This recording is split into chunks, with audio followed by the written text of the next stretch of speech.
Hi folks, this is Uli with Interordnance and Royal Tiger Imports.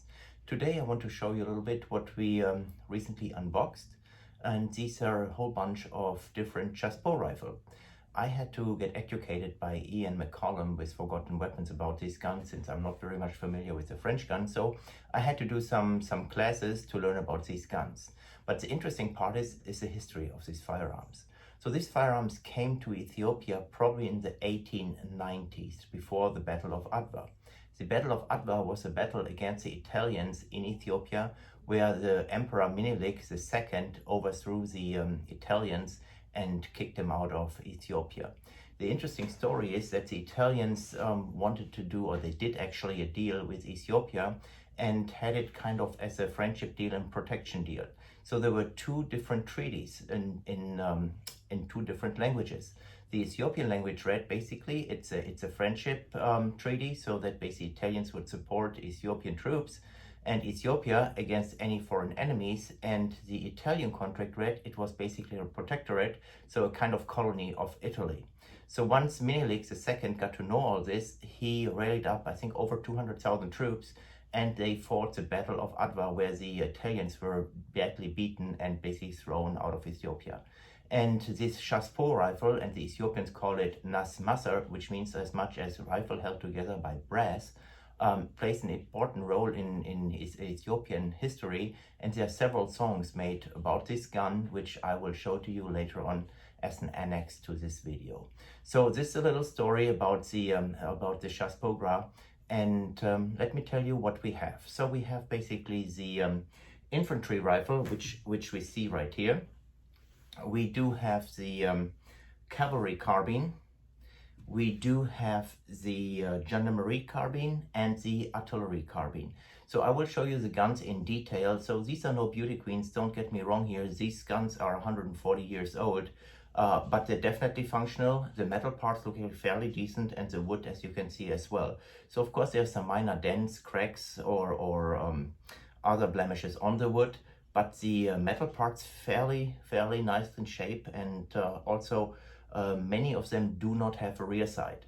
I guess these guns were carried for decades, you know, by the Ethiopian troops, and they were taken home, and they used them quite a bit. And also, like I said, it was a status symbol to have a Chassepot Gras, so-called Nas Masa in Ethiopian language, at home. And anyways, I will go into details later. So let me show you the guns, and you judge for yourself. Anyways, I'm proud to present the Chassepot Gras rifles, which have not been in this country for a long time, especially the 4 or 5 different models we have here in stock.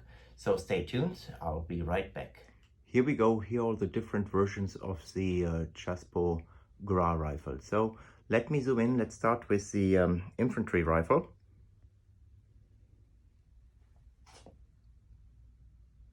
As you can see, clear markings, serial numbers, the Ethiopian markings. And actually I was told it's a different language, not Amharic. It's a different language that is spoken in Chat. So I have to investigate this a little bit further, but my Ethiopian friends told me it's not Amharic, it is a language spoken in Chat, and it's a very ancient language.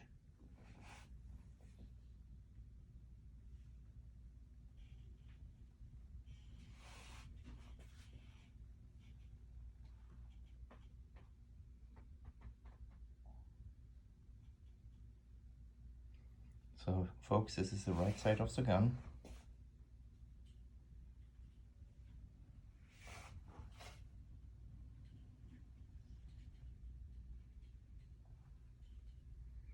Here we do have the butt plate. Again, this is the infantry rifle. We go over to the cavalry carbine now. These guns are the same. One has a rear sight, one doesn't. And it's amazing, most of them have a missing rear sight, so which tells me these guns got heavily used. Let's zoom in on this one.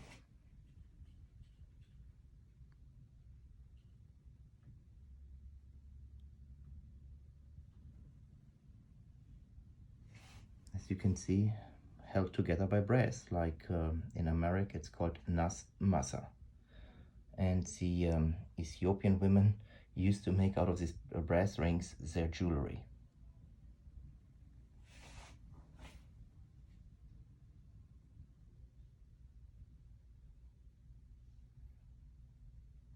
And the next cavalry carbine.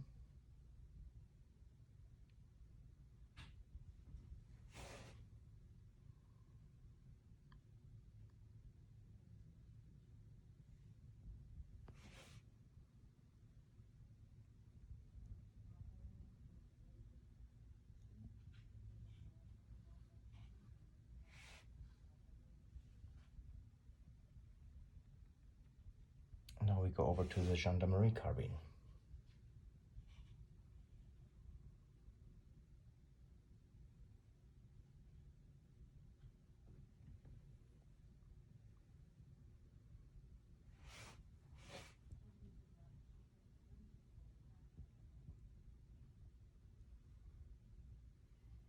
And here is another one.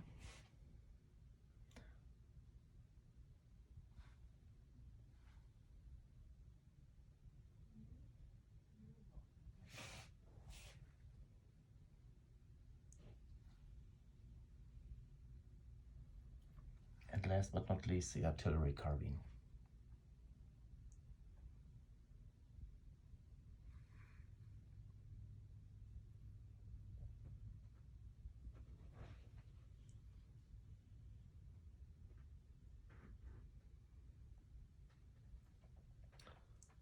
Folks, let me turn these guns around so you can see the other side, and I will zoom in again on these markings. But as you can see, not bad for a 140-year-old gun. And of course these are antique, so no license required. And here we go, here are the rifles from the left side. I will zoom in. Let's start first with the infantry rifle. Here are the serial numbers, all the markings. And I just learned that the 1874 marked rifles are just Gras. And the rifles which are marked 1866/74 are Chassepot Gras. So we have them both. We have the Gras and the Chassepot Gras.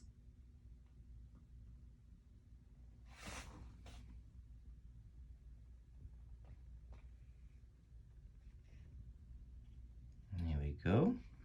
And get you some more markings on the barrel.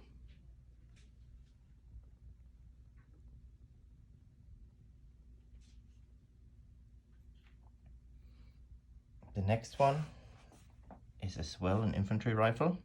Here clearly marked Manufacture d'Armes Saint-Étienne, MLE 1874.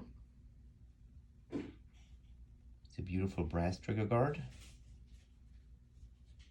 brass butt plate,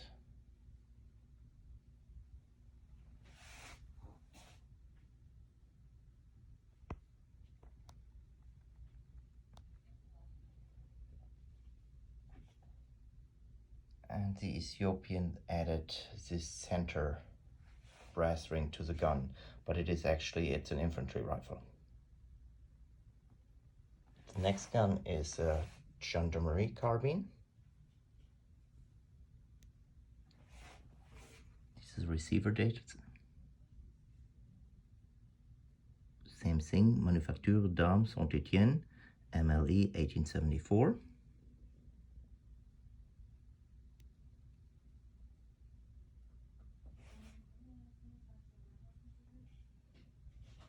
This one has really nice markings. They're all deep, not too worn off.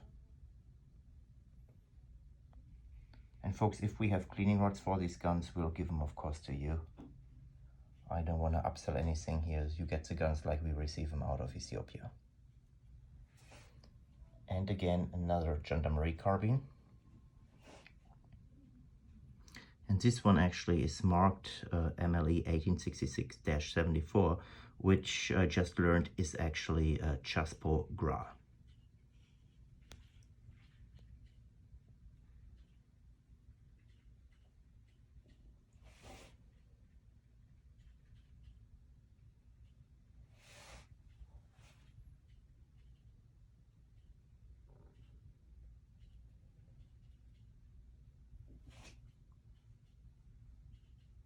Again, another gendarmerie carbine, but as you see, this one has steel bands instead of the brass bands.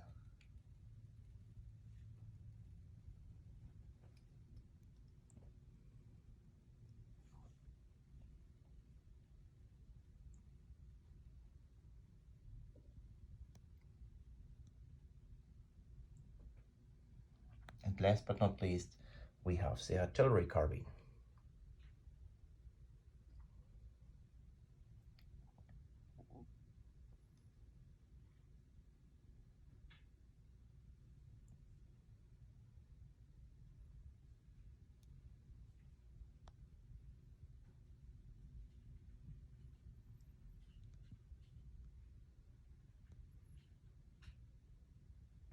Folks, this is really a good chance to get a piece of history, especially kind of a combination European and African history, since these guns were used in both theaters. And like I said, they have such a good reputation and is a part of the culture of Ethiopia.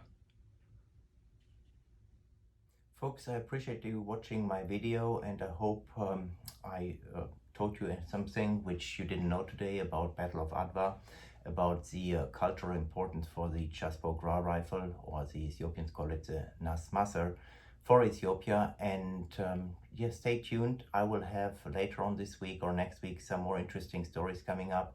I will show you what we have received on the Männlichers 1888, 1890, 95, and so on and so forth. We have both carbines and infantry rifles.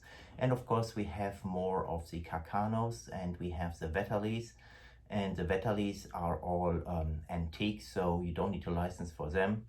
Anyhow, I will show you after this video a link to the Ethiopian cultural songs for the Nasmasser. Very interesting music, totally different than our music, but I hope you will enjoy it. And I will put also a link in a Reader's Digest version for the Battle of Adwa. So that gives you a little bit of interesting stories for Ethiopia. And you know, next time when I go to Ethiopia, I will take some more videos about the landscape, about the cities, the culture, the people, and I hope you will enjoy this, along of course of pictures with the warehouses and all the old armament in them. Thank you so much. I appreciate you watching my channel. Subscribe to my channel so that you get all the time the news, and when new videos come out you get notified. Thank you for watching. God bless, and God bless America.